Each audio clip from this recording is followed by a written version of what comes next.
Qatar police on Friday evening recovered bottles of banned syrup worth about 2 crores in black market.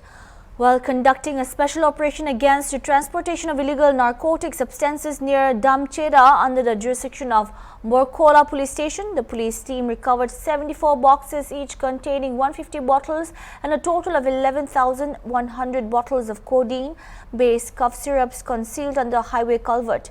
Further investigation into the matter is on informed SP Qatar Numal Mahatta.